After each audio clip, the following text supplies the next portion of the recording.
What's up, everybody? Trinity here, and welcome back to the Second Street Marvel for yet another comic book review. And today I'm going to be talking about Sera and the Royal Stars, issues number 1 and issue number 2. But before I get into that, please make sure you're subscribed, click the little bell, and all of that good stuff. So, Sera and the Royal Stars. Now, I could be pronouncing that wrong. It could be Sera, I'm honestly not for sure. But this is issue number 1 and issue number 2 right here. And I forgot to do a review of issue number 1 a while back. And so I figured I better get these both done at the same time. Now, this book is written by Tsuei. The artist is Audrey. The colorist is Raul Angulo. And the letterer is Jim Campbell. And I'm going to show you that because I know that I probably butchered these fine folks' name. And this book is being published by Vault Comics.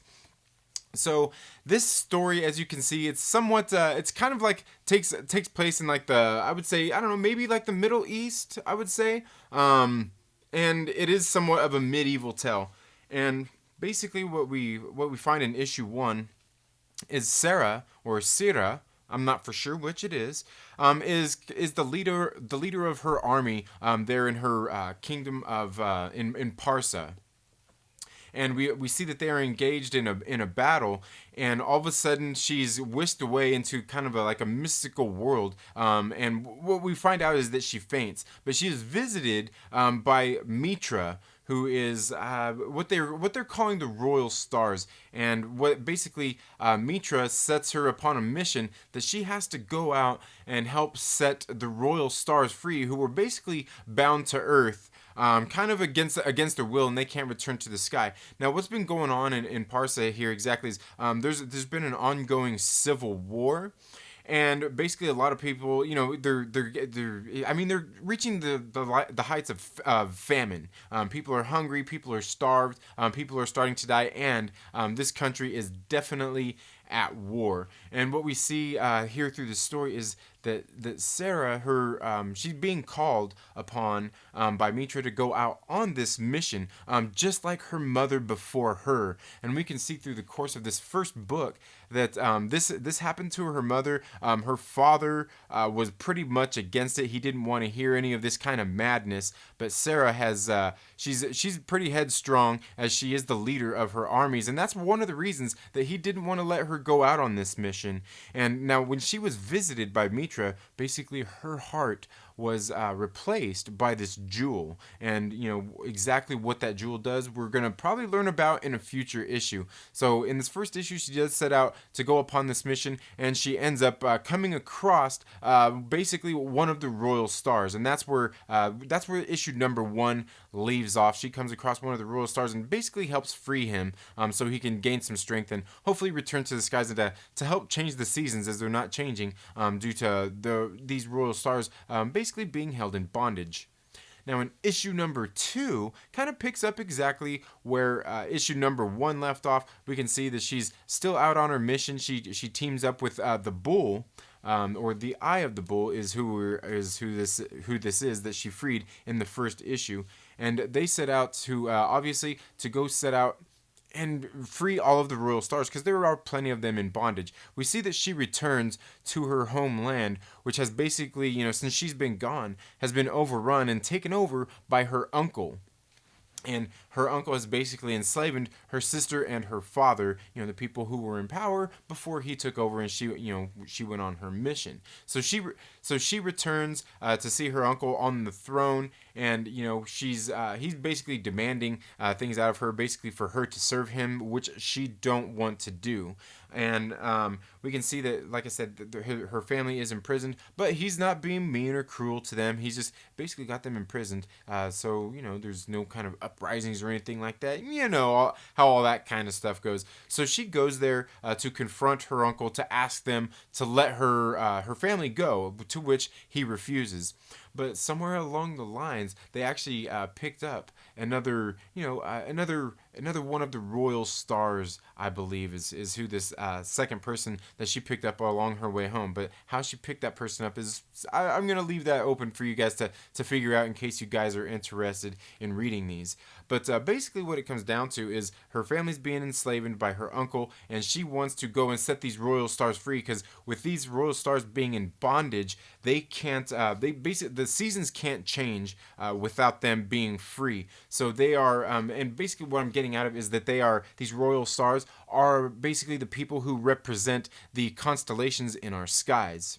Altogether, I've got to say, I really did enjoy these two books. Now, that should really be no surprise for me. I just happened to pick these up one day when I seen issue number 1 at the comic shop, and I seen it was, number 1. I've been picking up some of these number 1s and some of these indie books, and I really liked it. Like I said, it's kind of somewhat of a medieval tale, and in case you guys don't know, I've talked about this before, is me and my families, we kind of geek out. We go to Renaissance Fair every year, and that's not necessarily what this deals with, but it's somewhat similar to that, where we see these people like in a medieval time.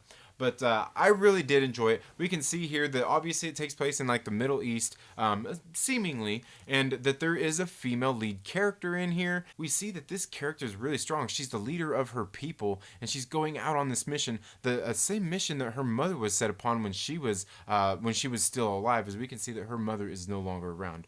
But I really did like these first two books. They introduced our characters well, and they set up the story really great in issue number 1. It made me put this book on my comic book pull list, and I'm going to go ahead and show you guys some of the art here. You can see that art there from the cover of the first book, and altogether, we'll see right here we got just some of the art and how it is. I think it's really nice, and you can kind of tell how it's maybe is from somewhere in like the Asian lands, or maybe the Middle East, as we can see obviously by their names and things. You can see just kind of just who the characters are, and the colors in this book, I really like it because they really pop. We've got a lot of colors in here, and you can see like some of the nighttime scenes, and great use of colors through this book. The art is really good in this book as well. Altogether, I mean, I've got to tell you, if you guys are into this kind of story, like something medieval, and there's a curse set upon these gods, and we've got just earthly beings going out to help free them, I've got to tell you, this is definitely a book that you guys might want to check out. And I'll show you. Here's one of the people she sets free at the very end of this first issue. And I've got to tell you, like I said, the art in this book is really good, and this first one, it feels a little bit thicker than the second one. No real issues there, because again, these books are both really well written, and I do like the characters and everything that's going on in this story. The art serves the story well. The story was well written.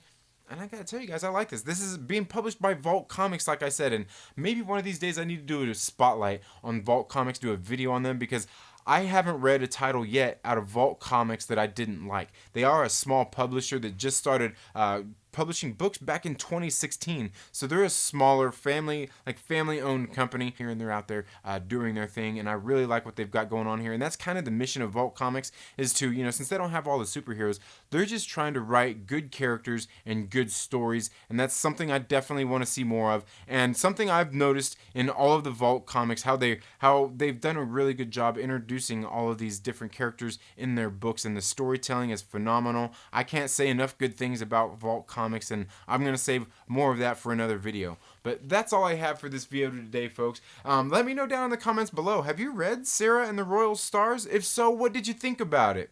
Thank you all so much for tuning into the Second Street Marvel today. If you haven't already, please make sure you're subscribed and click that little bell so you get notifications anytime I have uploaded new content. And if you like this video, please give it a thumbs up, and if you don't, give it a thumbs down. It's all good. But make sure that you leave some feedback. And while you're at it, make sure you share this video with a friend and invite them to come hang out with us here on the Second Street Marvel. You all have a very good day. Have a great rest of your week. Happy reading, and we'll see you in the next video. Later.